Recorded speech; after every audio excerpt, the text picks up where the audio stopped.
ইলাহা ইল্লাল্লাহ। ওনার নাম হচ্ছে আব্দুল্লাহ ইবনে মুবারক, অনেক বড় মুহাদ্দিস, ইমাম বুখারীর উস্তাদ। হজে গিয়েছিলেন, হজ বিশ্বনবীর কবর জিয়ারত শেষে হজ করে ফিরতেছেন। হঠাৎ তিনি দেখতে পেলেন মরুভূমিতে কাপড় জড়িয়ে, চাদর জড়িয়ে এক বৃদ্ধা মহিলা শুয়ে আছেন।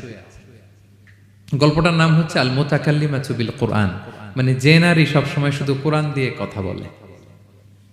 গল্পের নাম কি? যে নারী শুধু কি দিয়ে কথা বলে? কোরআন দিয়ে কথা বলে। হজ করে ফিরতেছেন, হঠাৎ দেখেন এক বৃদ্ধা মহিলা, বয়স্ক মহিলা, চাদর গায়ে দিয়ে শুয়ে আছে। তো এটা অনেক বড় একটা কনভারসেশন, আমি কনভারসেশনটা আপনাদেরকে শোনাই। উনি কাছে গেলেন, যে সালাম দিলেন, আসসালামু আলাইকুম রাহমাতুল্লাহ। সালামের উত্তরে বৃদ্ধা মহিলা স্বাভাবিকভাবে উত্তর না দিয়ে একটা কোরআনের আয়াত তেলাওয়াত করলেন।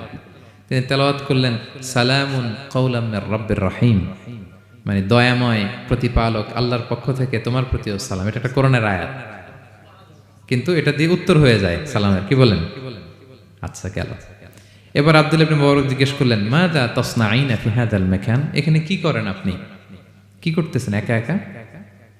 এই প্রশ্নের উত্তরও ভদ্রমহিলা একটা কোরআনের আয়াত তেলাওয়াত করে দিলেন। উনি তেলাওয়াত করলেন, ওয়ামাই ইউদলিল ফালা হাদিয়া লাহ, মানে আল্লাহ যার পথ ভুলায় দেয় তার পথ দেখানোর কেউ নাই। মানে বুঝাইতে চাইলেন আমি পথ হারাই ফেলছি। কি বুঝাইতে চাইলেন? পথ হারাই ফেলছি, মানে উনি এমন ভাবে কোরআনের আয়াত চুজ করে যাতে উত্তর হয়ে যায়। তো এবার উনি জিজ্ঞেস করলেন, আইনা তুরিদিন, তো পথ হারাই ফেলছেন তো বুঝলাম, আয়াত থেকে এটা বোঝা যায়, তো আপনি কোথায় যাচ্ছেন? ডেস্টিনেশন কোথায়? উনি আবার একটা আয়াত তেলাওয়াত করলেন, সুবহানাল্লাযী আসরা বিআবদিহি লাইলাম মিনাল মাসজিদিল হারামি ইলাল মাসজিদিল আকসা।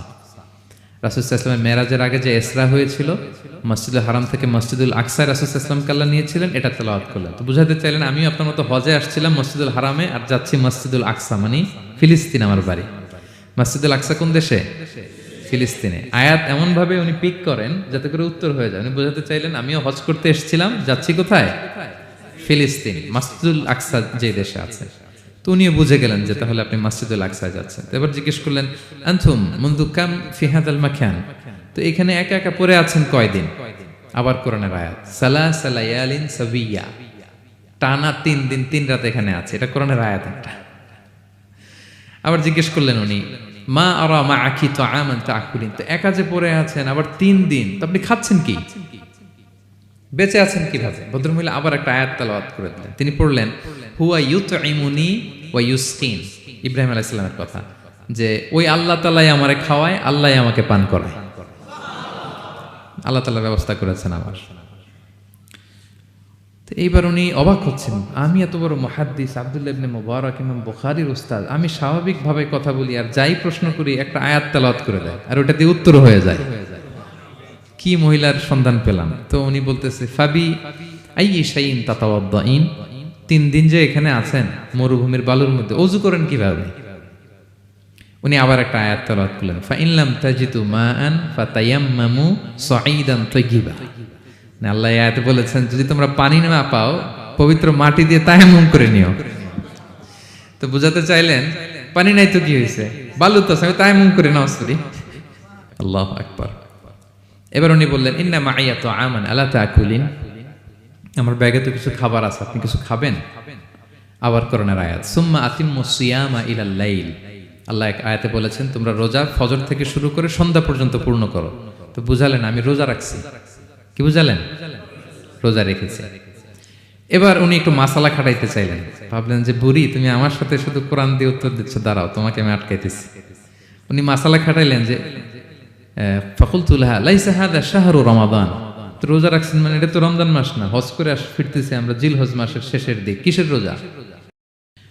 ওই মহিলা আবার একটা আয়াত তেলাওয়াত করলেন যে ওমান তাতাওয়া খায়রান ফা ইন্নাল্লাহা শাকিরুন আলিম, আমি রমজানের ফরজ রোজা তো রাখিনি, এখন আমি নফল রোজা রেখেছি। আয়াতের অর্থ হচ্ছে তোমরা নফল যা করো এগুলোর প্রতিদান আল্লাহ তোমাদের বুঝিয়ে দেবে। রমজান না ঠিক আছে জিলহজ, কিন্তু আমি কি রোজা রেখেছি? নফল রোজা। এইবার উনি ধরছেন মাসালা, এবার বলতেছে উবি হালান আল ইফতার ফিস সাফার, সফরে তো রোজা ভাঙা জায়েজ আছে, রোজা তো ভাঙা জায়েজ, খান একটু। এবার উনি কোরআন থেকে আবার তেলাওয়াত করলেন, ওয়া আনতা সুমু খায়রুল লাকুম ইন কুনতুম তা'লামুন, আল্লাহ যে আয়াতে বলেছেন যে সফরের রোজা ভাঙ্গা জায়েজ আছে, ওই আয়াতের শেষে আবার আল্লাহ বলছেন যদি রাখো সব বেশি পাবো।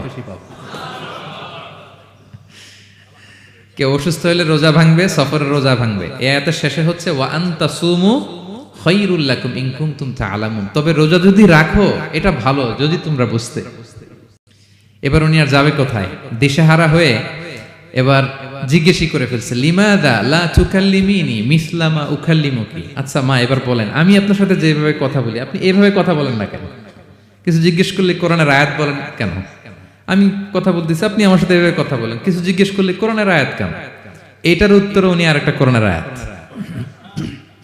উনি পড়লেন মা ইয়ালফিযু মিন কাওলিন ইল্লা লাদাইহি রাকীবুন আতীদ। আল্লাহ বলেছেন তোমরা মুখ দিয়ে যাই বের করো এটা লিখে রাখার জন্য দুই কাঁধে রাকীব আতীদ আছে, তুলে রাখে। তার মানে আমি যে তোমার সাথে কথা বলতেছি প্রত্যেকটাই তো রেকর্ডেড হয়, রেজিস্টার্ড হয়। সো এমন কিছু বলি যেটাতে সওয়াব হয়, যেটাতে ভুল না হয়। আল্লাহু আকবার, সুবহানাল্লাহ। কি নারী ছিল, কেমন নারী তিনি ছিলেন, কি পুরো ঘটনাটা শুনবেন? হ্যাঁ, শেষ করব ঘটনাটা। আচ্ছা, তো উনি অবাক হলেন যে কি মহিলা, এরকম মহিয়সী গরিয়সী নারীও পৃথিবীতে আছে। তো উনি বললেন ঠিক আছে মা, আপনি যেহেতু পথ হারাই ফেলছেন আমার উটটাকে আমি নিয়ে আসি। ফাহাল্লাকা আন আহমিলুকি আলা নাকাতি হাদিহি ফাতুদরিকিল কাফেলা, আমার উটটা নিয়ে আসি, উটে বসেন, আমি আপনাকে এগিয়ে দিয়ে কাফেলাতে যুক্ত করে দেই। আপনি কি রাজি আমার উটে বসবেন? আবার কোরআনের আয়াত ওমা তাফআলু মিন খাইরিন ফাইনাল্লাহা বিহি আলিম, তোমরা যত ভালো কাজ করো আল্লাহ সেটা জানেন, মানে তোমার এই ভালো কাজ আল্লাহ জানেন, আল্লাহ এর প্রতিদান দিবেন। ক্বালা ফাআনাখতু নাকাতি, আমি উট বসালাম এবং বললাম ওঠেন। উনি যখন উঠতেছে আমি এভাবে তাকায় আছি, তা আমি যে তাকায় আছি উনি একটা আয়াত তেলাওয়াত করলেন যে কুল্লিল মুমিনিনা ইয়াগুদ্দু মিন আবসারিহিম। এর অর্থ হচ্ছে নবী হে মুমিনদেরকে বলুন তারা যেন পরনারী দেখে তাকায় না থাকে, চোখ যেন নিচে রাখে, তারা যেন চক্ষু অবনমিত করে।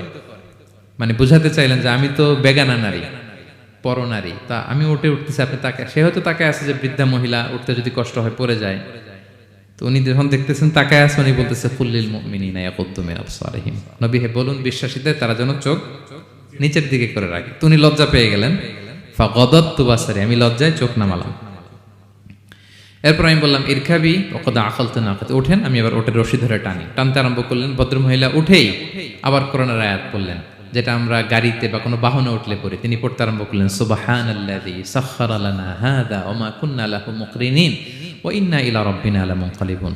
প্রশংসা সে আল্লাহর যে আল্লাহ এই বাহনকে আমাদের জন্য বশীভূত করে দিয়েছেন। তিনি বশীভূত না করলে আমরা তো এটাকে বশীভূত করতে পারতাম না। আপনারা যখন গাড়ি স্টার্ট দিবেন এই দোয়াটা পড়েন তো আপনারা? গাড়ি স্টার্ট দিলে, বিমানে উঠলে, ঘোড়ায় উঠলে, যে কোনো বাহনে উঠলে এটা পড়তে হয়, কোরআনের আয়াত। তিনি বললেন আমি এবার উঠলাম, ওটের জিমাম ধরে টানতে লাগলাম আর একটু হই হই শব্দে ওট চালাতে লাগলাম যাতে করে তাড়াতাড়ি যাওয়া যায়। উনি কোরআনের আয়াত বললেন ওয়াকসিদ ফি মাশিক ওয়াগদুদ মিন সাউতিক, কোরআনের আয়াত। মানে তোমার চলার ক্ষেত্রে তুমি মধ্যম পন্থা অবলম্বন করো আর গলার সাউন্ডটা একটু ছোট করো। এটা কিন্তু লোকমান হাকিম তার ছেলেকে বলেছিলেন যে বাবা তুমি যখন হাঁটবে মধ্যম পন্থায় হাঁটবে আর শাউট করবে না, নয়েজ করবে না, কণ্ঠটাকে নিচু করবে। এই আয়াতটা উনি পড়ে দিলেন। মানে বুঝাতে চাইলেন আপনি হাজি মানুষ, হজ করে আসছেন, এইভাবে যাচ্ছেন কেন? আপনি স্লোলি যান। ফাজাআলতু আমশি রুয়াইদান ওয়া আতারান্নামু বিশ-শা'র। এরপর আমি আস্তে আস্তে যেতে লাগলাম আর কবিতা আবৃত্তি করতে লাগলাম। আরবদের অভ্যাস ছিল তারা শত শত লাইন কবিতা মুখস্থ পারত। দিনকে দিন মরুভূমিতে চড়তো আর কবিতা পড়তো। তো আমি কবিতা গুনগুন গুনগুন করে কবিতা পড়তেছি আর যাচ্ছি। এই মহিলা পিছন থেকে আয়াত তেলাওয়াত করলেন আবার ফাকরাউ মা তায়াসসারা মিনাল কোরআন, মানে কোরআনের যেখান দিয়ে সহজ লাগে ওইখান দিয়ে পড়েন। মানে বুঝাতে চাইলেন কবিতা পড়লে কি লাভ, আপনি কোরআন পড়েন। উনি আবার লজ্জা পেয়ে কোরআন পড়তে আরম্ভ করলেন। এবার যেতে যে কাফেলা থেকে উনি মিসিং, যে ক্যারাভেন থেকে মিসিং, ওই ক্যারাভেনের সাথে যুক্ত হলেন। এবার জিজ্ঞেস করলেন যে হাদিহিল কাফেলা মান লাকি ফিহা, এই তো আপনার কাফেলা, এখানে কে আছে আপনার, কেউ আছে? আবার কোরআনের আয়াত আল মাল ওয়াল বানুনা জিনাতুল হায়াতিদ দুনিয়া, অর্থাৎ সম্পদ সন্তান এগুলো আল্লাহর দেয়া নেয়ামত। এটা দিয়ে বুঝাতে চাইলেন হ্যাঁ আমার কিছু সন্তানাদি আছে। উনি বুঝতে পারলেন ফাআলিমতু আন্নাল্লাহা আওলাদান ফিহা, আমি বুঝলাম যে ওনার সন্তান সন্ততি এখানে আছে। এইবার একটা চান্স পেয়ে গেছে আব্দুল্লাহ ইবনে মুবারক। কি পেয়ে গেছে? উনি মনে মনে ভাবলেন ওনার ছেলেদের নাম কি, এটা জিজ্ঞেস করি, তাইলে তার উত্তর দিতে পারবে না। সুন্দর না প্রশ্নটা? এবার উনি বলতেছে ফাকুলতু লাহা মা আসমাউ আওলাদিক, মা এবার একটু বলেন তো আপনার ছেলেগুলার নাম কি? কে জিজ্ঞেস করলেন?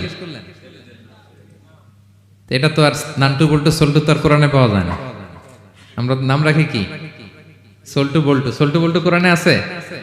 নাই। তো উনি এবার চান্স নিলেন, এবার জিজ্ঞেস করি আপনার ছেলের নাম কি? এইবার আর উত্তর থাকবে না, অনেকক্ষণ আমার সাথে ইয়ে করছেন আপনি। তো জিজ্ঞেস করতেছে লাহা ওয়ামা আসমাউ আওলাদিক, আপনার ছেলেদের নাম কি একটু বলেন তো। এই প্রশ্নের উত্তরে উনি 3টা আয়াত তেলাওয়াত করছে। এতক্ষণ তো একটা, এখন কয়টা? এখন 3 নম্বর গিয়ারে চালাইতেছে। উনি প্রথম আয়াত তেলাওয়াত করলেন ওয়াত্তাখাযাল্লাহু ইব্রাহিমা খলিলা, এরপরে বললেন ওয়াকাল্লামাল্লাহু মূসা তাকলিমা, সবশেষে বললেন ইয়া ইয়াহইয়া খুযিল কিতাবা বিকুওয়া। আল্লাহু আকবার। আমি ইব্রাহিমকে খলিল হিসেবে নিয়েছি, মুসাকে কালিমুল্লাহ বানিয়েছি, এবং ইয়াহইয়াকে বলেছি হে ইয়াহইয়া তুমি তাওরাত কিতাবকে শক্ত করে ধরো। তার মানে বুঝাতে চাইলেন আমার বড় ছেলের নাম ইব্রাহিম, পরের ছেলের নাম মুসা, ছোট ছেলের নাম ইয়াহইয়া। সুবহানাল্লাহ পড়বেন না? কি নারী ছিলেন, কোরআনের বাইরে যেন যাওয়া না লাগে, কোরআন থেকে ছেলেদের নাম চুজ করে রাখছেন। ছেলেদেরকে ডাকলে এই নামেই ডাকেন। এরপর ছেলেদেরকে ডাকলেন কোরআনের আয়াত পড়ে ফাবাআসু আহাদাকুম বিওয়ারিকিকুম হাযিহি ইলাল মাদিনাতি ফালইয়ানজুর আইয়ুহা আসকা তুআমান ফালইয়াতিকুম বিরিজকিম মিন। এটা সূরা কাহাফের একটা আয়াত। গুহাবাসী 7 জন যুবক যখন ঘুমিয়ে পড়েছিল, 309 বছর পরে যখন জেগেছিল, একজনকে টাকা দিয়ে বলেছিল যাও তুমি কিছু খাবার নিয়ে আসো। এই আয়াত বুঝাইয়া তিনি ছেলেদের বুঝাইলেন যে মেহমান আসছে, কিছু নিয়ে আসো খাবার, ওনারা খাওয়াইতে হবে। উনি অনেক হেল্প করছে আমাকে। তো ছেলেরা খাবার নিয়ে আসলো। খাবার দেওয়ার পরে মহিলা আবার কোরআনের আয়াত কুলু ওয়াশরাবু হানিআম বিমা আসলাফতুম ফিল আইয়ামিল খালিয়া। এটা আসলে আল্লাহ তাআলা জান্নাতীদেরকে বলবেন। আমরা যখন জান্নাতে ঢুকবো আল্লাহ বলবে কুলু ওয়াশরাবু হানিআম বিমা আসলাফতুম ফিল আইয়ামিল খালিয়া। এই দুনিয়াতে এত জুলুম নির্যাতনের শিকার হয়েছে, এত নেক কাজ করেছো, প্রতিদান হিসেবে আজকে জান্নাতের এই নাজ নেয়ামত ভোগ করো। বৃদ্ধ মহিলা এই আয়াতটা বললেন, তার মানে মরুভূমিতে অনেক কষ্ট করেছেন আপনি আমার জন্য, এখন আপনি আমার পক্ষ থেকে এই হসপিটালিটি, রিসেপশন, এই আপ্যায়ন গ্রহণ করুন। এবার উনি বলতে আরম্ভ করলেন, ছেলেদেরকে বললেন কুলতু আল আনা তুআমাকুম আলাইয়া হারাম, এই ছেলেরা এই খাবার আমার জন্য হারাম, হাত্তা তুখবিরুনি বিআমরিহা, যতক্ষণ না এই মহিলাকে, এর হিস্ট্রি যতক্ষণ না আমার না বলো। আগে বলে এই ভদ্র মহিলা কে, কি তার ঘটনা, যতই দেখছি অবাক হচ্ছি, যতই শুনছি অবাক হচ্ছি, কে সে, যাই বলি শুধু কোরআন দিয়ে বলে, ঘটনাটা কি? এবার ছেলেরা বলল ফাকুলু হাযিহি উম্মুনা, ইনি আমাদের মা, লাহা আরবাউনা সানা, ওনার বয়স 40 বছর, লাম তাতাকাল্লাম ইল্লা বিল কুরআন, জীবনে কোনোদিন কোরআন ছাড়া মুখ দিয়ে অন্য কোনো কথা বলে নাই। মাখাফাতা আন তাযিল্লা ফায়াসখাতা আলাইহির রহমান, এই ভয়ে যে কোন কথায় আল্লাহ আবার নারাজ হয়ে যায়, আমার কোন কথায় আবার কোন ভুল হয়ে যায়, আমার কোন কথায় আবার রহমান আমার উপর নারাজ হয়ে যায়। এজন্য আমরা আমাদের জন্মের পরে জীবনে আমার মাকে কোরআন ছাড়া কোনো কথা বলতে শুনিনি। অবাক হলেন আব্দুল্লাহ ইবনে মুবারক, ইমাম বুখারীর উস্তাদ। উনি খাবার হাতে নিয়ে এবার বললেন যে উনি তো অনেক আয়াত বললো, এবার আমি একটা আয়াত বলি। খাবারটা নিয়ে উনি পড়তে আরম্ভ করলেন। ফাকুলতু, উনি বললেন, আমি বললাম যালিকা ফাদলুল্লাহি ইউতিহি মাইয়াশা, এটা আল্লাহর বিশেষ অনুগ্রহ, ফজল, এটা আল্লাহ সবাইরে দেয়, যাকে চায় তাকে দেয়। সুবহানাল্লাহ পড়ে। এটা আল্লাহর বিশেষ অনুগ্রহ, তিনি সবাইকে দান করেন না, যাকে চান তাকে দেন। তোমাদের মা অনেক মহিয়সী গরিয়সী একজন মাতা তোমরা পেয়েছো। এই হচ্ছে ঘটনাটা। আল মুতাকাল্লিমাতু বিল কোরআন, যে নারী তার জীবনের পুরো সময়টা শুধু কোরআন দিয়ে কনভারসেশন করেছে।